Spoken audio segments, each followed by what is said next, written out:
you so much, Philip, and thank you to the department for inviting me and to all of you for being here. I'm really excited to be here and excited also to have a conversation at the end and looking forward to questions and to our discussions. So I just wanted to start the talk with a couple of maps for those of you who are less perhaps familiar with Tunisia or with the region. This is where Tunisia is located, kind of small country of about 11 million between two much larger countries, Algeria and Libya on the Mediterranean. This region is often referred to as North Africa. You've probably heard it referred to in that way. Sometimes in Arabic, it's also referred to as Maghreb.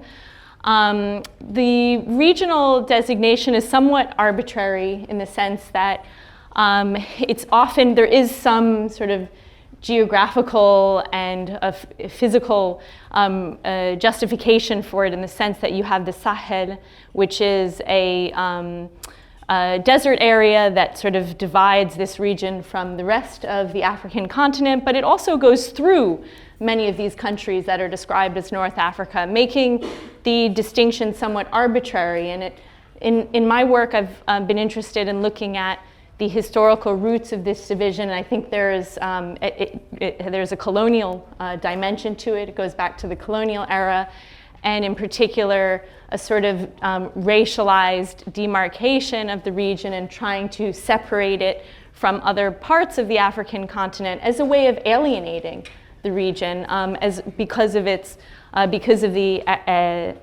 Arab and Islamic dimensions of the region, which you also have in different parts of African continent as well. But in a way, this racialization and attempts to alienate the region is typical of some of the processes that I'll be looking at today in the discussion of Tunisia's national security state. So I'll come back to that, but I just wanted to sort of flag that up and also think about Tunisia and its broader context, in particular in relation to the rest of the African continent. And as you see, its sort of geographical location in this context, you'll also understand when I talk about how the EU externalizes its borders and expects Tunisia to sort of police and be, along with other Maghreb states, other states in the region, to police the borders in a way that externalizes Europe's racist border regime and the violence that comes along with it as well. So we'll come back to that, but I want you also to bear in mind this broader geography as well. So I wasn't sure how much people had heard about Tunisia, know about the country in its recent past or longer past. Of course, I won't have time to get into all of this here, but just to point out some important historical or significant developments in Tunisia's history. Tunisia was part of the Carthaginian Empire from the 12th to 2nd century BC, and that had its origins of the Phoenicians who came from the Levant region, in particular what is modern-day Lebanon. The Roman Empire, the Ottoman Empire, but really my work, which in my broader work, focuses on the period of modern state formation. And that's really what I'll be referencing more today and focusing even later on the contemporary period. But that dates back to 1881, and that was the year that Tunisia came under French colonial rule, in large part as a result of debt that had been accrued by the Ottoman ruler at the time through French European private banks who were loaning at extortionate rates to the country to the leadership of the Ottoman leadership at the time. And 1881 is really the beginning of the sort of modern state formation period, although of course it has roots in the Ottoman era. And then the independence period, 1956, people know in general, not just Tunisia's history, but the period of independence across the African region and more generally. Tunisia was somewhat different from its neighbors, in particular Libya and Algeria, in the sense that it had a kind of pacted or gradualist independence, which meant that it essentially stayed within the realm of influence of its former colonial power, the French, for much longer than its neighbors. And in fact, initially, following Tunisia's independence in '56, even its foreign policy and, that's my daughter. Hi. I know. Its foreign policy and its national security architecture was still actually controlled by the French directly for a period of time. But one of the things that I look at in my work is how the security architecture, it's the institutions, the police, the military, the legal system itself, as well as the discourses of national security, were shaped by the French in a much more profound way, even so that those legacies remained even after formal independence was achieved. And so you may recognize, if you don't recognize the person on top of the Habib Bourguiba, the first independence leader, you may recognize this guy. That's Zine al-Abidine Ben Ali. He was in power in Tunisia for several decades, and he was overthrown by the uprising that took place between 2010 and 11, although it has its origins much earlier. Some people trace it back to the 2008 labor uprising around the Gefsa mining strike, but one can say it's been in the making really since the post-independence period. So that last sign is the game over sign, which it was a picture from the uprising. So in terms of the argument that I'm going to be making, I essentially take on sort of two trends within the literature on the security state in North Africa, the global South more generally, that I think needs to be interrogated. And the first is that national security is a discrete domestic institution designed through the rule of law to protect the state and an idealized version of the nation from a set of objectively identified internal and external threats. You're probably all familiar with Max Weber's discussion of the sovereign state as having one that has a monopoly of legitimate violence. There are also more critical perspectives on the security state that tend to focus on the way that the security state is designed to manage and repress problematic populations, with the focus on questions of rights and citizenship and exclusion. Instead, and although I do look at the rights, especially dimension of this violating dimensions of the security state and its impact on questions of inclusion and exclusion, I approach national security as a hegemonic political project. And in that sense, I'm interested in the way that the security state is designed to reproduce the racial capitalist state, to shore up its institutions, and enable its extractive dimensions. And in that sense, I'm also interested in how difference is reproduced, exploited, and managed over time. And fundamentally, I want to challenge this endogenous, exogenous binary, which essentially sees or looks only at internal issues for explaining the problems of the global South security state. So for example, if we go back to the picture of Ben Ali, many people have probably heard of him as an authoritarian, as a dictatorship, who was very repressive. He repressed political opposition, also poor communities, geographically marginalized communities. And in much of the mainstream literature that looks at that, the focus is really on internal causes of that repression.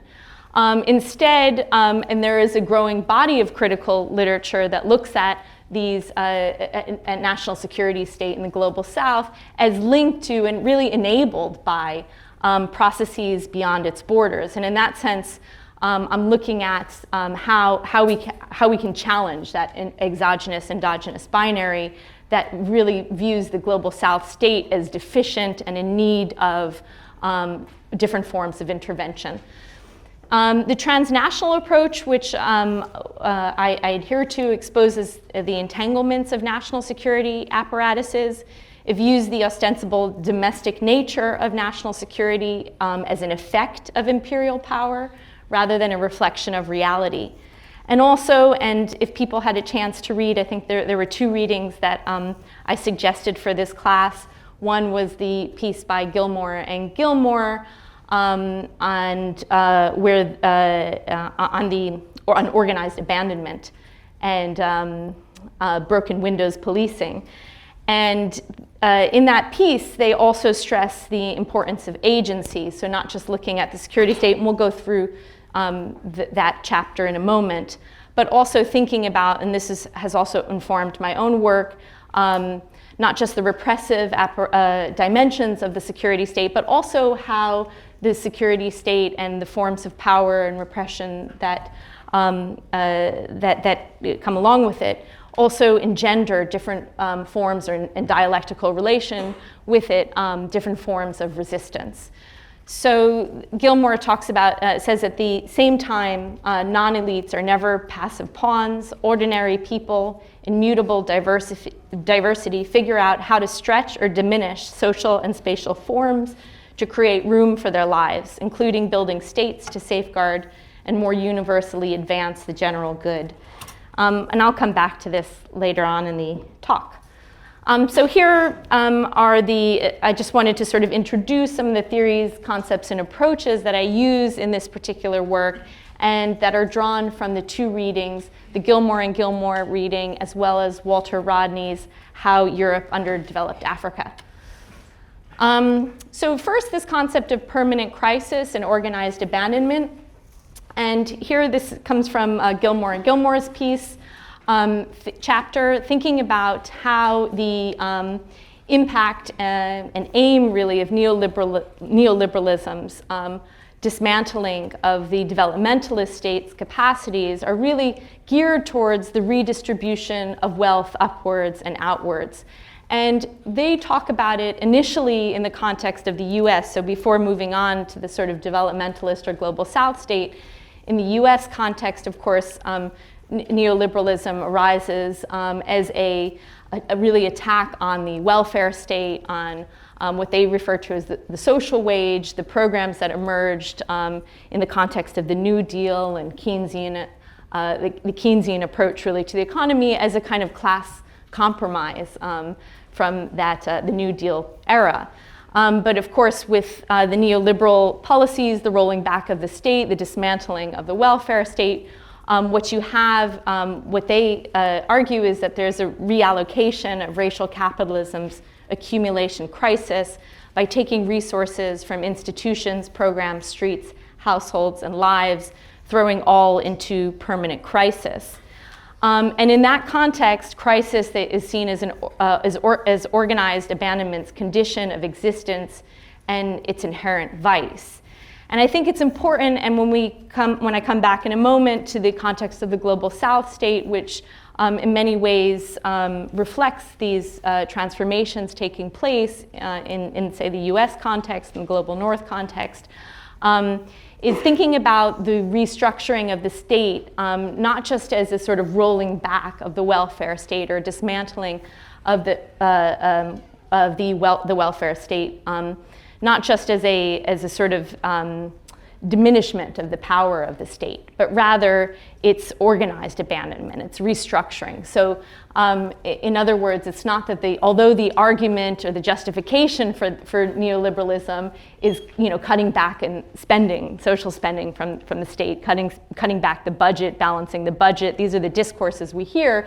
In fact, it's just that money is being redirected elsewhere. And there is a sort of transfer that's happening of some of the wealth of the state to the private sector in terms of privatization, and then on the other hand, a real beefing up of the security apparatuses of the state. And that's not by chance, it's because as you're rolling back the state and privatizing the commons, taking away social programs, of course you're going to have unrest. and in the context of unrest, there's more of a need to have the repressive apparatuses of the security state. And so that's where the organized abandonment or anti-state state concept comes from. And in the post-colonial state, we can see that development not just as coming from an internal need, but also something that is exogenously, externally imposed on the global South state as part of a counter-revolution, really against the sort of self-determination of the post-independence period across the African continent, elsewhere in the global South, and against the developmentalist state, which sought to redistribute wealth in the post-independence period, and also not just internally, but also raised that issue and attempted to, in different ways, globally across the sort of global, to redress hierarchy within the global system itself. So in a way, it was also an assault on, or a counter-revolutionary act against that. And one of the features, of course, is the deepening imbrications of the global South state and imperial security architecture. And I'll talk about what I mean by that in a moment. Another concept which comes out of the Gilmore piece is racialization and race-making as the processes through which race is reproduced. So rather than thinking about race as a biological reality, it's a construct.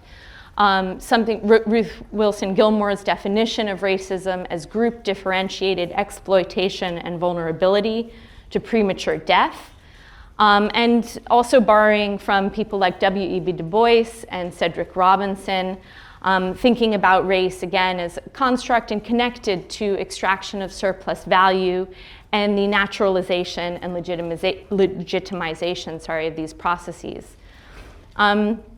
And in that sense, also I focus on the ways that colonial and capitalist modes of accumulation require the production, mobilization, and harnessing of various forms of an often intersecting difference.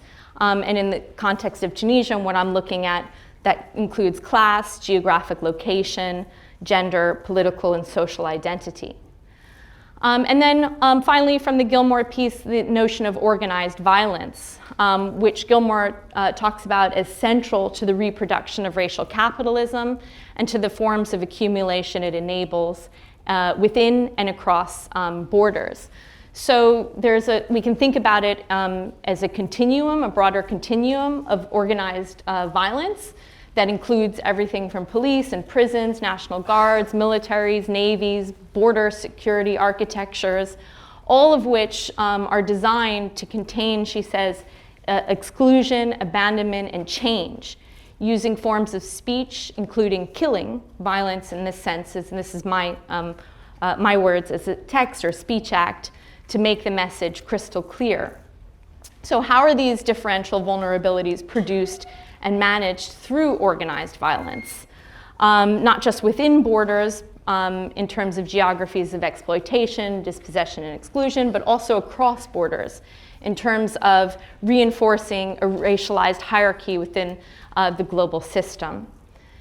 So, and just to add to that, another point that comes across in that piece, which is relevant to my work on Tunisia, is that the systems of organized violence are adaptive. They're changing constantly, and that has to do with all kinds of reasons in terms of how power and hegemonic power functions, and in particular in relation to resistance and needing to constantly seek legitimacy for itself. And so they wrote this piece in the context of Black Lives Matter in the US and the kind of crisis of legitimacy within the US police force that emerges in that context, and sort of new forms of policing, like the notion of community policing, which again is a way of not necessarily not addressing the causes of the crisis, but instead deflecting attention, obfuscating and redirecting funds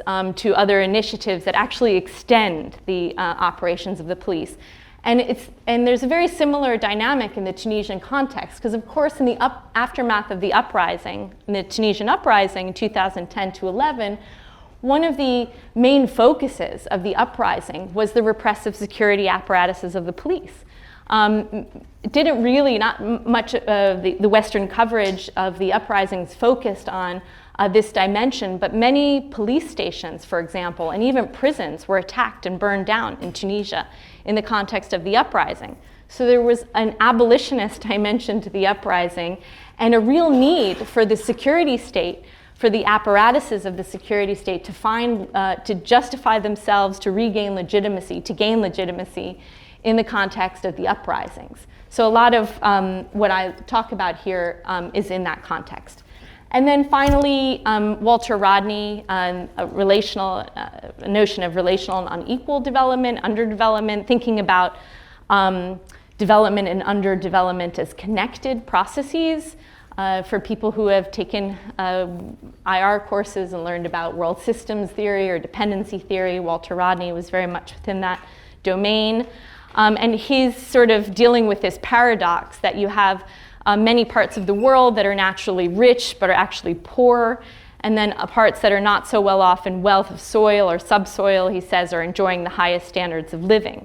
So how do you explain that? One is through racism, that people, for example, in the global south just aren't as capable culturally, intellectually, whatnot, in terms of developing in the way that people in the global north have. That obviously is rejected. Secondly, and his explanation is we need to look at the forms of accumulation through dispossession that enabled these forms of development and underdevelopment as interconnected. And of course that includes legacies of slavery and colonialism, as well as contemporary forms of imperialism. And I think that is also one of the principal sort of contexts for my work. And then finally, the security conjuncture. So those are moments, particular moments in time during which the security state gets re-articulated, retrenched, and further integrated within imperial security architectures. And this is somewhat based on Marx's idea of the concept of conjuncture as a certain sort of moment in time when the sort of contradictions of the state are because they are exaggerated at that particular moment, they get exposed. And so Stuart Hall also talked about it in a more sort of intersectional way, thinking about the social, political, economic, and ideological dimensions of those contradictions. And so I think once I get into the examples, it will become a little bit clearer what I mean by this. But just also to bear in mind, and linking up with what I said earlier about agency, there's also an optimistic dimension of the security conjuncture. So not only is this sort of violence, the organized violence in a way exposed, whereas most of the time the state and the sort of institutions of the state are designed to obfuscate or to hide what those contradictions are. But also there's a moment in which resistance is enabled because people see these institutions for what they are. They're able to more clearly sort of resist or challenge them or think about alternatives to them. So that's why I look at modes of popular resistance in the end. Now, why Tunisia? I think Tunisia is an interesting example for all of this for all kinds of reasons. In many ways, it's emblematic of the global South state that has to do with its particular colonial history, but also its post-colonial trajectory. In the context of the Cold War, Tunisia was a Western ally, very much within the sphere of sort of capitalist, democratic, the so-called democratic states of the West. And in that sense, it was also very important to Western states, not just European states, but increasingly the US in post-World War II context, as the US becomes more of a hegemonic actor in the region.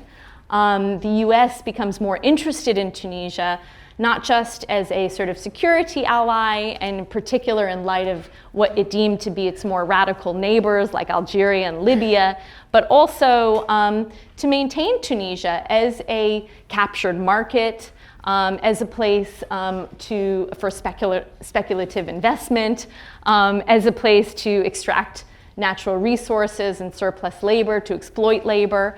So it was very important to maintain Tunisia in the aftermath of independence within that sphere of influence.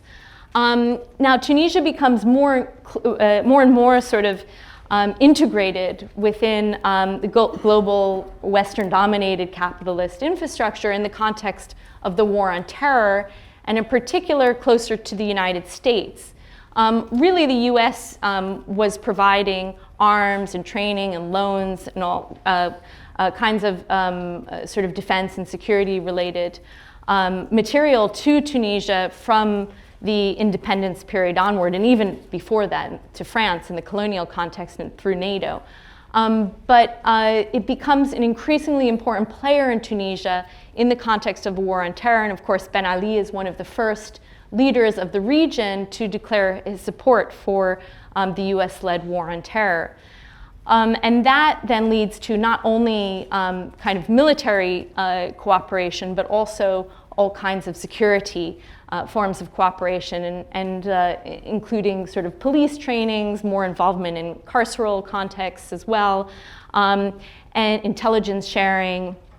And the paradox also is that, or perhaps not, in the context of the uprising, that security cooperation becomes even closer. And what I argue is that that security cooperation actually paves the way for Tunisia's more complete integration within global capitalists as well as global sort of imperial security architecture. So we'll talk about that in a moment. And as with other aspects of global South intervention, Tunisia's insecurity produced by terrorism in the context of terrorist attacks is used to reinforce racialized discourses around Tunisia's deficiency. And if you've sort of looked at these kinds of discussions, more critical discussions around questions of corruption, for example, or money laundering and other things like that, points that Walter Rodney makes in his book, these are oftentimes, or the failing state discourse, if you've looked at critical approaches to that. These discourses are often used to reinforce this racialized hierarchy in the international system and to justify global North or Western intervention within global South and sort of muting global South sovereignty.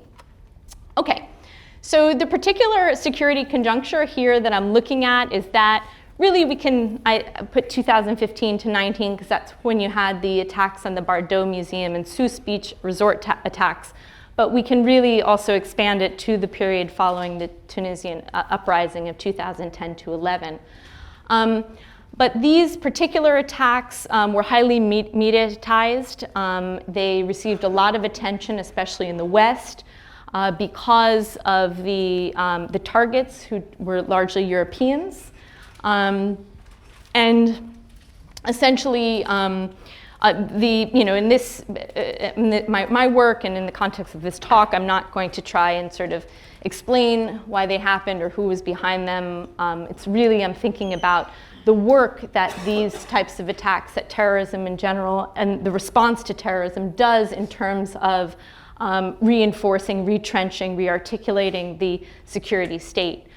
So I think in these pictures, let me just point out, firstly, the top one is from the Sousse attack, and just to show you, this is the Brigade Antiterroriste, which is the anti-terrorist brigade. They call it the BAT, which I'll come back to later. And then the bottom one is a picture of Beji Caid Sebsi, who is the former president of Tunisia, who recently passed away, and François Hollande, for people who knew, former president of France, and other notables from the region as well as Europe, who were involved in a kind of protest or march, a solidarity march after the Bardo attacks that was meant to kind of mimic the march that they did in France, in Paris, after the attack on the French Charlie Hebdo magazine. So, in other parts of my work, I think about the performative dimension of this and how in the Tunisian or in the global South state, even the affective dimension of mourning or of recognizing the victims of a terrorist attack is meant to sort of mimic the European performance. So there's also a sort of racialized dimension to that, but I won't get into that now. Really what I just want to say here is for this particular security conjuncture, things to think about, not just these particular attacks, but also the institutional and discursive sort of architecture that the response to these attacks builds upon. Also, before I get there, to think about the globalized dimension. So we often think about terrorism and terrorist attacks increasingly as globalized acts, not just in terms of the victims of attacks who can be from and often are from many different countries, but also the way that they are covered in media and global media, and the technologies that are used in terrorist attacks. So there's quite a lot that's been written on that, but not so much has been written on the transnational nature of the counter-terror response, and that's something that my work tries to build on. So two important features of the institutional, features, of the this particular security conjuncture. One thing to bear in mind is the 2003 anti-terror legislation in Tunisia, which is very interesting. It was modeled on the US Patriot Act, actually, and backed, although it has had many rights-violating features, including enabling incommunicado detention, pre-trial detention for long periods of time. Also, it had a very vague definition, vague and ambiguous definition of terrorism that could include all forms of labor and social protest and things like attacks on private property, which many people felt was a way to sort of dampen social protest in the Tunisian context. But also the UN Security Resolution 1373, which required new anti-terror legislation. It was passed after 9/11. It required new anti-terror legislation for all states and invoked for the first time the binding power of Chapter 7 of the UN Charter. Now in 2015, after these attacks, the new anti-terror legislation in Tunisia was actually accelerated, it was pushed through, and had many of the same problems as the 2003 legislation, and some people say it was even more problematic. So here are 5 features that I'll go through briefly that I just want to flag up and would be happy to talk about more in the question and answer period. One is reproducing stratified vulnerabilities. So in the aftermath of a terrorist attack, in the Tunisian context, but maybe we can make also some broader comparisons to other global South states, there is an acceleration of policing. That everyday policing, firstly, in the sense of particular communities that are under surveillance, that are suspect already, end up having even enhanced, are subjected to even enhanced policing. But there's also the context of the state of emergency. And as with everyday forms of policing, similar to the state of emergency, not everyone is affected in the same way by the state of emergency. And I look at how that's the state of emergency that was implemented in the aftermath of these attacks, but really has been in force more often than not since the post-2010 to 11 uprising period, how it has its roots in the colonial era, both in terms of legal justifications, but also the discursive dimension. In the colonial era, it was really focused on Tunisian workers, peasants, political activists. The state of emergency was basically a way to sort of suspend rights for suspect or problematic communities. And in many ways, it's the same today. So you can be, when I was there, I lived in Tunisia during the 2015 attacks in my neighborhood, which was a middle class neighborhood. You didn't feel the state of emergency at all. People went on with their lives, they went to the shops, they went to cafes as if everything was normal.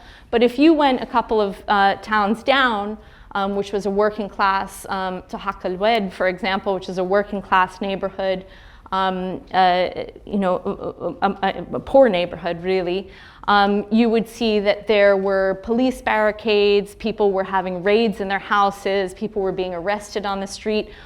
Close to 1% of the Tunisian population was arrested in the aftermath of these attacks. So there was a mass campaign of arrest and imprisonment, and largely targeting working class communities, poor communities, communities from marginalized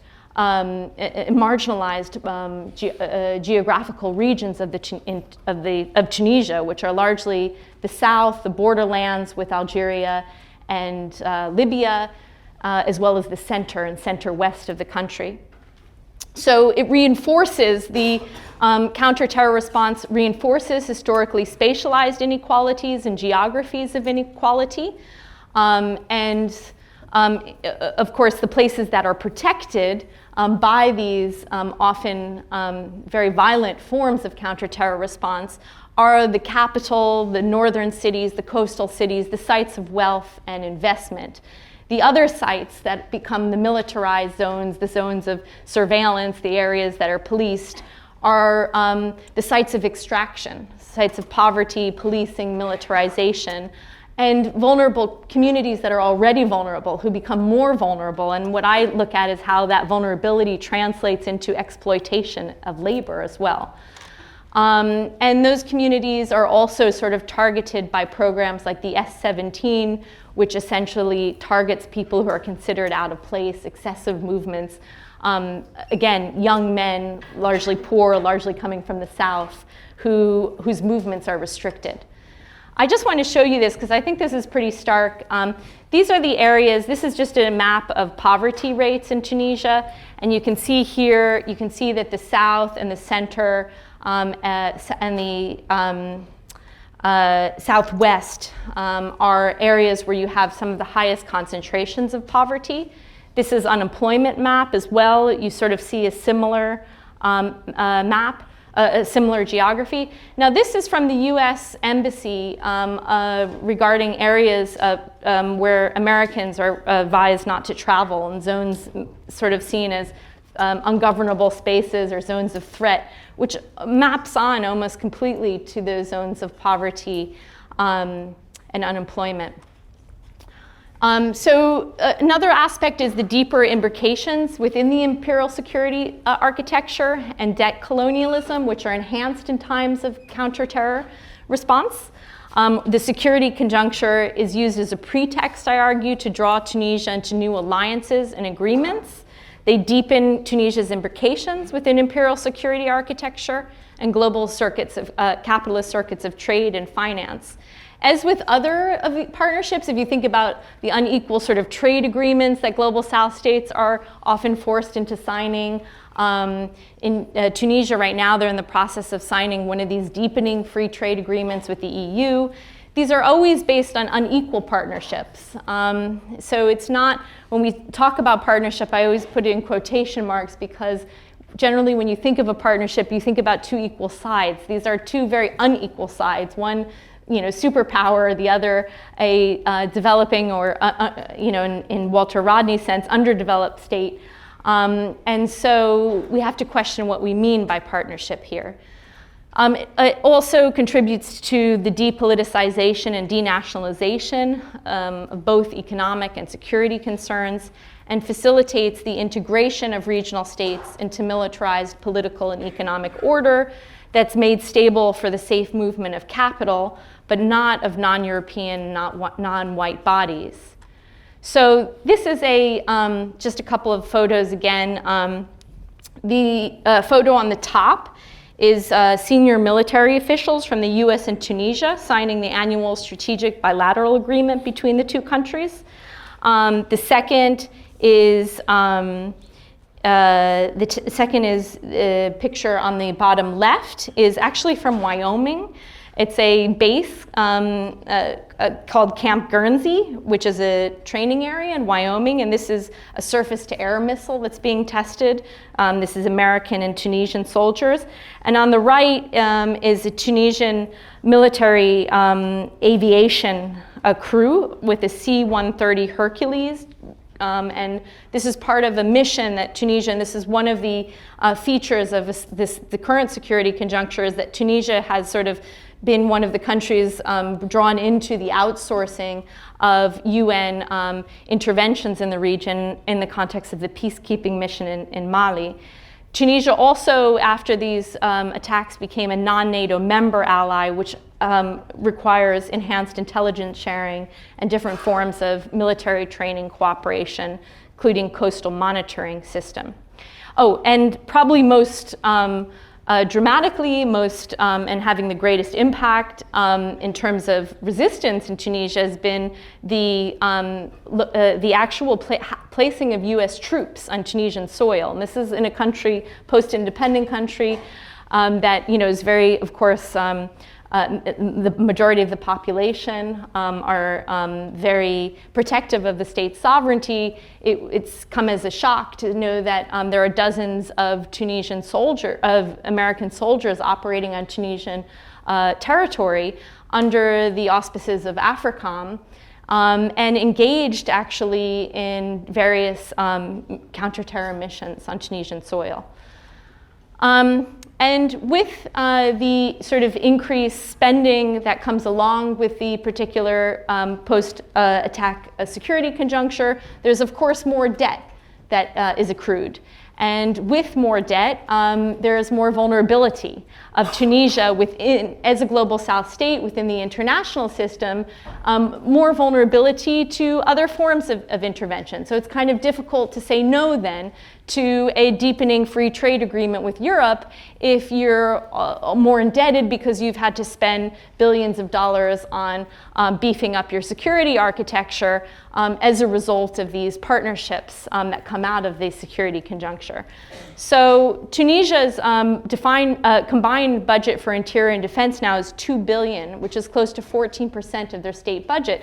It makes it difficult also to redirect funds towards more social spending, for example. And in the context of the Tunisian uprising, where of course one of the demands was greater social spending and bringing back the developmentalist state, it makes it difficult for a global South state to really come up with alternative policies, economic and political policies on this level.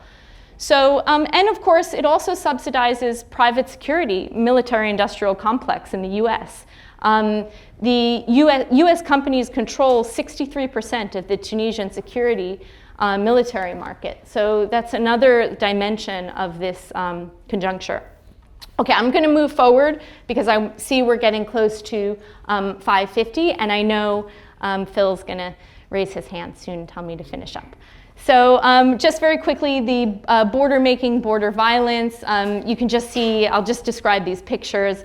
One is of a moat that has been built as part of the 2015 security conjuncture has required Tunisia to beef up its border security architecture. And that has entailed a wall along the Libyan-Tunisia border, and part of that is made out of bricks and mortar. Some of that is a moat made with water. It's essentially militarized the zone, making it very difficult for families who live across the border, for all kinds of economic trade that used to happen across the border.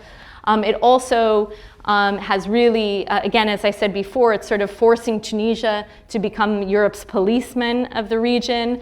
It's about externalizing Europe's racist and violent border regime.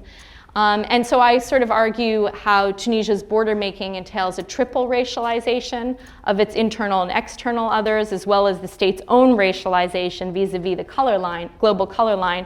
And as I started out with that map, it also further alienates Tunisia from the broader African continent, because it's now sort of asking Tunisia to do what Europe is doing.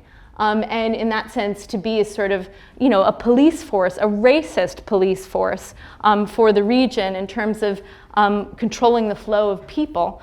So it further alienates Tunisia as well. And then maybe I'll just end with, do I have, okay.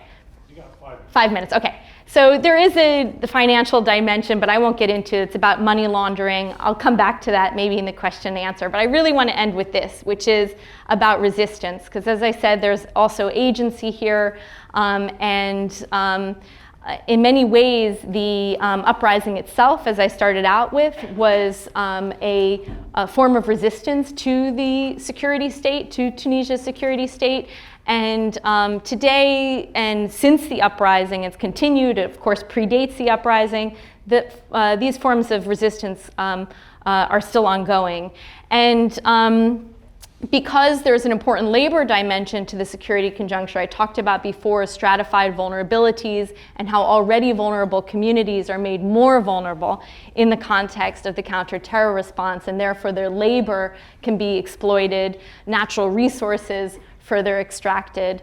And so as a result, resistance has often been targeting has often targeted what Manu Karuka describes as the infrastructures of logistics and circulation as a means of arresting the liquidity and hence the value of finance capital. So I sort of end with looking at how uprisings have, protest movements in Tunisia have targeted oil and phosphate extractive industries. And also police and prisons, who have been the central actors of the security state. So the two that I look at are one, the phosphates company of Gafsa, which is a mining, one of the major industries in Tunisia, a phosphate mining industry. It goes back to the colonial era. And that zone has traditionally been a militarized zone from the colonial era. And it's not surprising that in the context of the counter-terror response, that militarization gets reinforced. Again, that facilitates surplus labor extraction, but also the extraction of natural resources and a sort of process of accumulation through dispossession. Protests, though, have continued around Gafsa, going back to 2008 uprising against the neoliberal restructuring of the mining region, of the mining industry.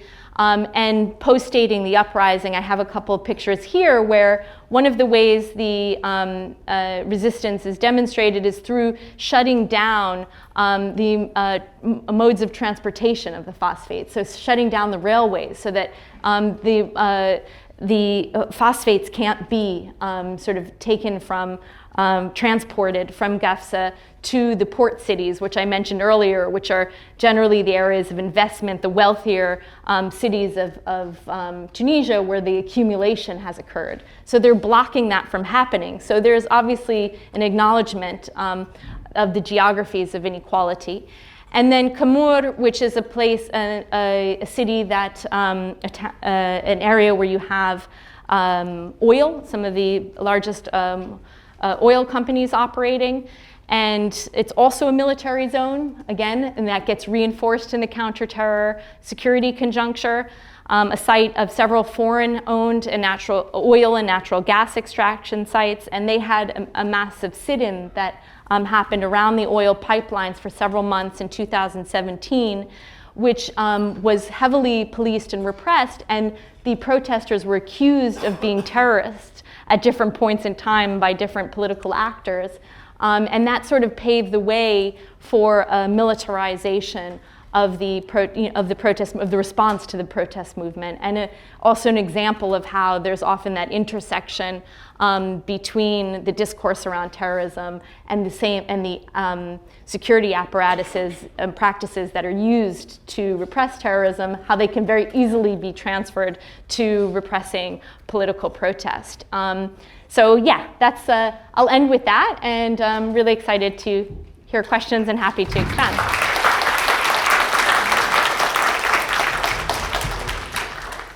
Thank you very much for that wonderful talk. I'm going to turn off the light a little bit here.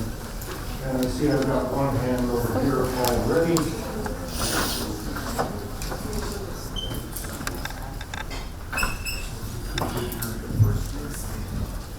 Hi, my name is Bhavika. I had a question. Given the militarization of the border around Tunisia, as well as the refugee crisis, what role has Tunisia played in Europe's the huge influx of migrants into Europe. Considering, like, I know that some European, like the EU, has brokered deals with some countries to have them build refugee camps. Like, what role does Tunisia play? Do you want me to just answer one at a time? Yeah, thank you. That's an excellent question, and it's a really important issue today. Many Tunisians themselves are very concerned about the role of the Tunisian government in enforcing Europe's border regime. And Tunisia doesn't have it does have refugee camps that are sort of unofficial within its borders, but increasingly what's happening is the sort of militarization of its borders. So not just its land borders with Libya, making it more difficult, more perilous of a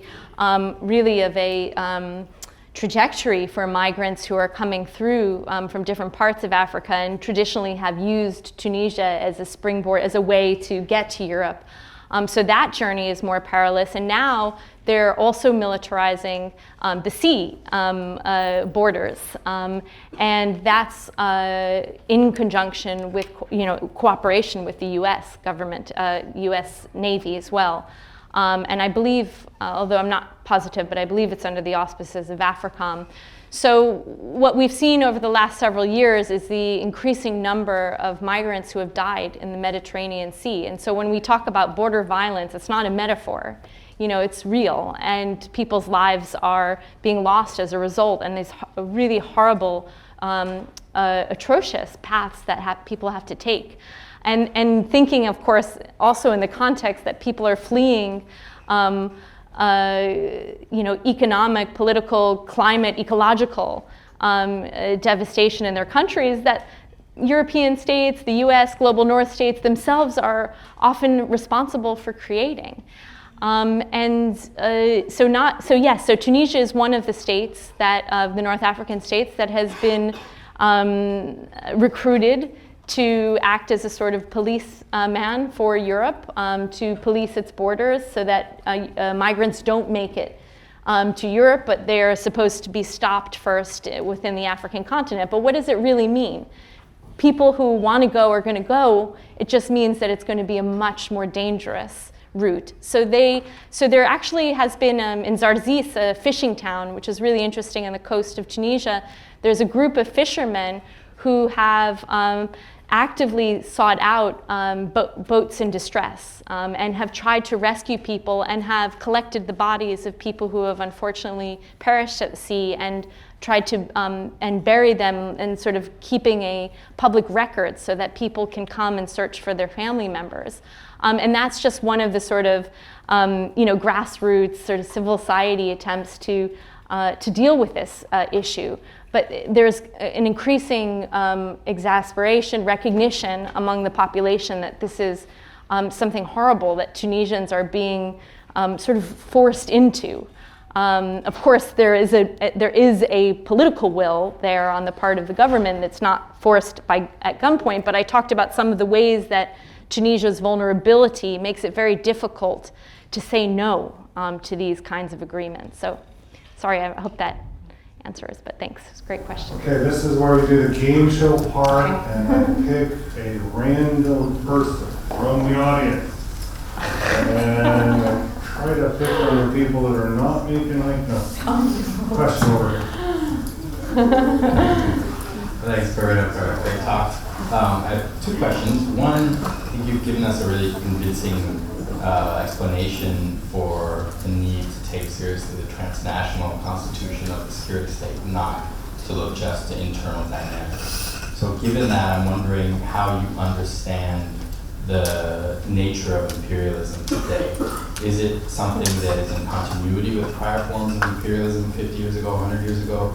Or is there something specific about how it functions in this particular conjuncture that you're analyzing? And then secondly, I also think you really troubled the dominant account of the success of the Arab uprisings as looking to Tunisia as the best country, the best hope that we have in the wake of those uprisings. I'm wondering you know, if you could speak a little bit more about what is new post-uprisings, especially for that last point you touched on at the end of your talk in terms of capabilities of everyday people to resist. How has their ability to mobilize changed in this new context where you see continuities of forms of security states that they're having to face? Thank you. Yeah, he warned me. Yeah, wow, thanks. Those are excellent questions. Yeah, imperialism, I mean, of course, there are many dimensions that are unchanged, primarily being that there's both the economic and military dimension. It's about, at the end of the day, you know, economic domination, dominating a country's economy and therefore sort of blocking the ability of that state to have an alternative development model. And that's always backed up by the military, by threats of military intervention or actual military intervention. And so that the sort of logic of imperialism is the same. I think in large part the actors are still the same. I think what's different and why looking at imperialism through the lens of security conjunctures is helpful is that it sort of helps us to understand the different, perhaps sometimes subtle technologies of imperialism today. So thinking about, for example, how things that we might not see as a feature of imperialism, like border security architecture. Again, you think of that in the way that the Tunisian government justifies it, certainly, is that we're providing security for our people. We're stopping terrorism, and that's a good thing. But on the other hand, it's actually reinforcing Tunisia's subordinate status within the sort of global, a hierarchically ordered global system, and facilitating other forms of imperialist intervention. So I think it's important to look at the security conjunctures to sort of think about those new technologies and the superstructure, the discourses that, of course, are being developed and changed in order to obfuscate. And that brings me to the question about resistance, which is that, you know, whereas these technologies of power are always looking for ways to hide what they're doing, right? They're obfuscating, they're eliding. What resistance does is exposes it. And in the security conjuncture, there's a perfect moment to do that. And so, for example, the security state says, we're militarizing this zone because this is where the terrorists are. The resistance uses the same language often and says, you know, takes the language, plays on it and says, well, this is not, you know, the state is the terrorists or the oil companies are the terrorists. We are the people who are trying to protect our wealth and we're the ones providing security. So they'll even play on notions of security, and security being about protecting the country's wealth, redistributing the country's wealth. And so I think that that's why I look at the dialectical relationship between power and resistance, because at each security conjuncture, the technologies, the discourses, the practices change, but so too do the forms of resistance to sort of keep up with it. So yeah.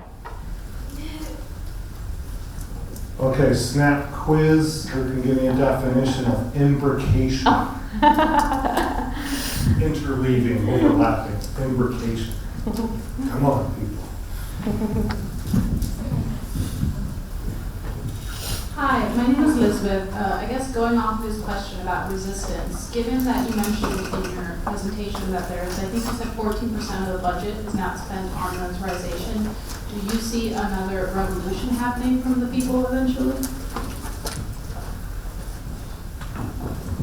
Thank you. Yeah, that's a great question. Yeah, I mean, I think in many ways the revolution hasn't ended. I think, you know, more and more people, Tunisians as well as others who've been involved supporting or analyzing what's developments in Tunisia are looking at revolution as a process rather than an event, as something that's sort of contained within that particular period of time in the way that global governance institutions would like us to think, because the revolution is something that happened. It's over. Now you go, you elect your officials. You can, do petitions and small protests, but that's sort of the end of it, right? Whereas you have really radical forms of social movement and protest that are continuing. And these forms of sit-ins are periodic around the areas, the sites of extraction. They're happening periodically, almost every year or every couple of months.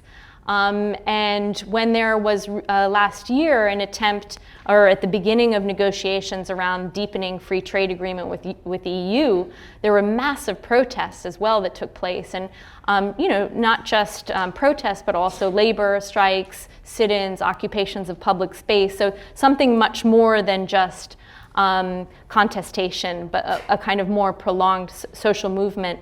And so I think, it depends. There were elections, if people are following Tunisia, both presidential, which are still ongoing, they're going to the second round, and legislative.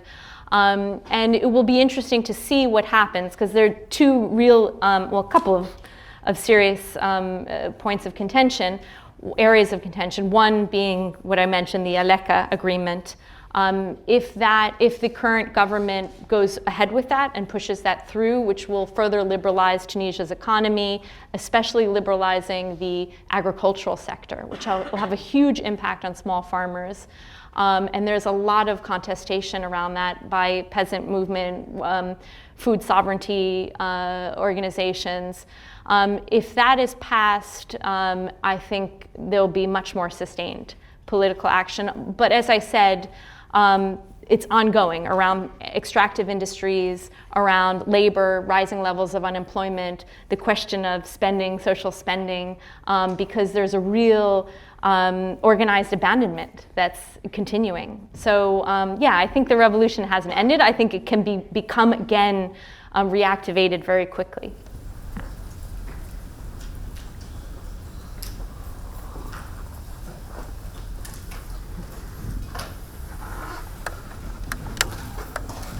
Hello, my name is Lila. Christoph, thank you for being here. Thank you for your presentation. My question has to do with education and the level of education for the people that you're talking about, as far as those that are a part of sort of these resistance movements or uprisings, no matter the scale or the radical nature of them. But just level of education for the people that are actually being affected by the things that you're talking about. And then if there's a lack thereof, how do you see that playing into this, maybe the sustainability of some of these resistance movements and hopefully the success of any of those resistance movements? Great, another excellent question, thank you. It depends. Now, one of the most active groups around, especially GEFSA, the first example that I showed, which dates back to the movement of 2008, which was really resisting the neoliberal restructuring of the GEFSA mining basin, and which led to high levels of unemployment, deteriorating working conditions and wages. That, and many people actually point to that as being a dress rehearsal. Hella Yousfi, an amazing scholar on Tunisian politics, in particular trade unions, she talked about it as a dress rehearsal for the 2010 to 11 uprising.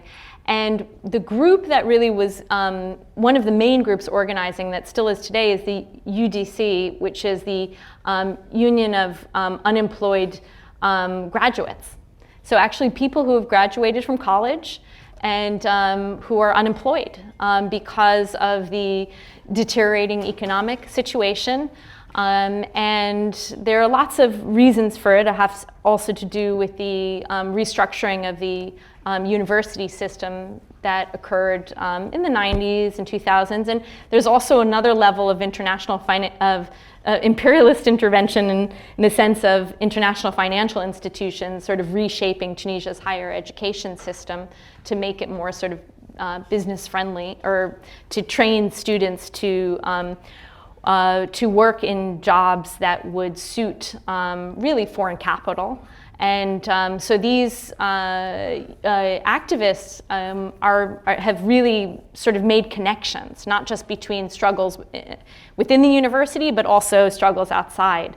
And I think they have, and they're sort of increasing their connections with other grassroots activists working in other areas. For example, resisting ALECA, the free trade agreement with EU. So it's one of the dimensions of organized abandonment in Tunisia has also been the rolling back of public education. And Tunisia has, the UC system has traditionally had a very strong public education system. The University of Tunis was one of the top universities in the region, merit-based, pretty much free. And now you have first the increasing number of private universities and privatization creeping in different ways within the public system.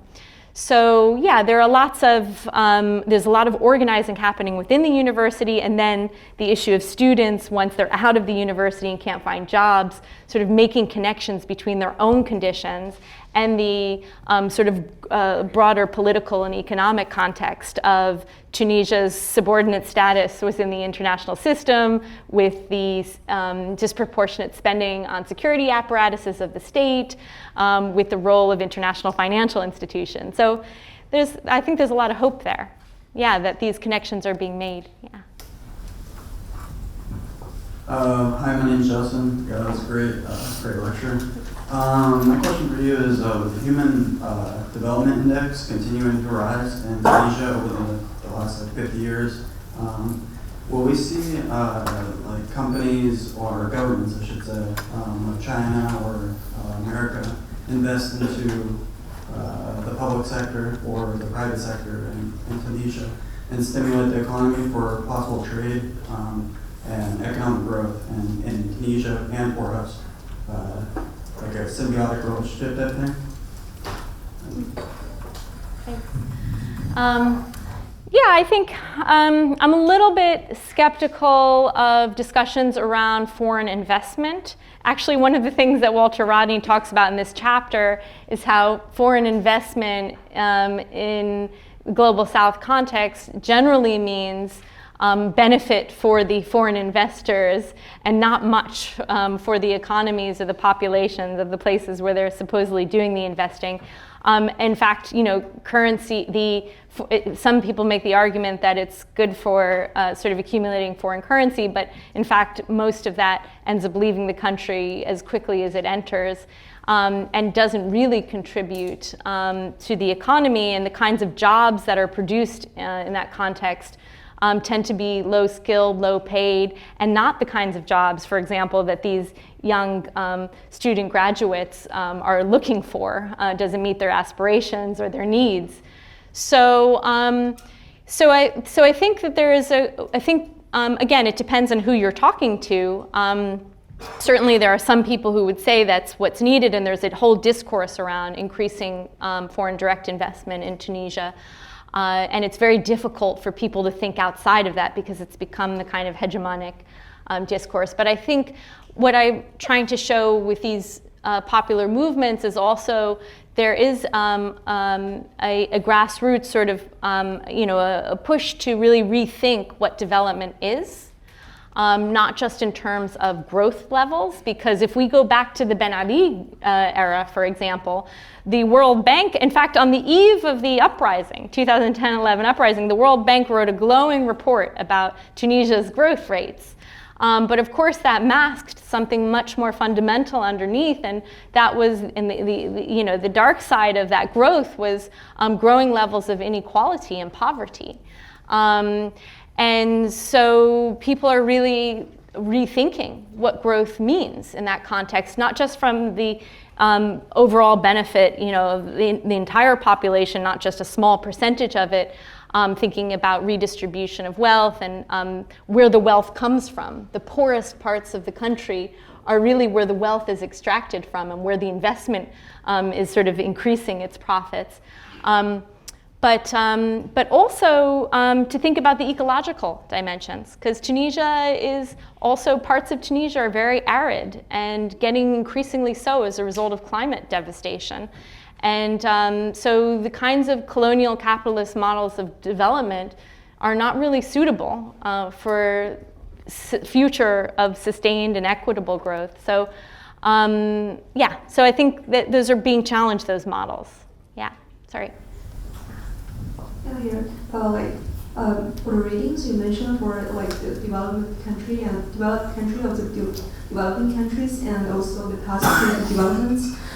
So I have a question, like what's the like correct way of collaboration of like the global context, or like when the African countries, like the developing countries get rid of like imperialism, get rid of like colonial influence, like but they still have like resistancy, and what is like the future establishments of the like the correct way of globalization and maybe the combination of traditions and also resistancy and modernization? Yeah. That's a great question. It's an excellent question. I don't know if I mean, I certainly know I don't have the answer, but I think, you know, at least it would have to begin with having more equality within both, you know, on the domestic, the sort of local as well as the global level. And one of the demands, you know, that's often being made now is people in the aftermath of the uprising, you know, lots of think pieces written about how can the US or how can Europe sort of help the Tunisian uprising. And the response of many Tunisian activists was they can help by just staying away, staying out, meaning the governments, not the people. Because there's always a space for solidarity. And there's a long history of solidarity, South-South solidarity, but also global-North, global-South solidarity. So again, it depends if we're talking about states, capital, versus people to people. But I think at the moment, you know, it's really about sort of staying out. Yeah, keeping out. Yeah. The answer is revolution. Revolution. Always. That too. Yeah.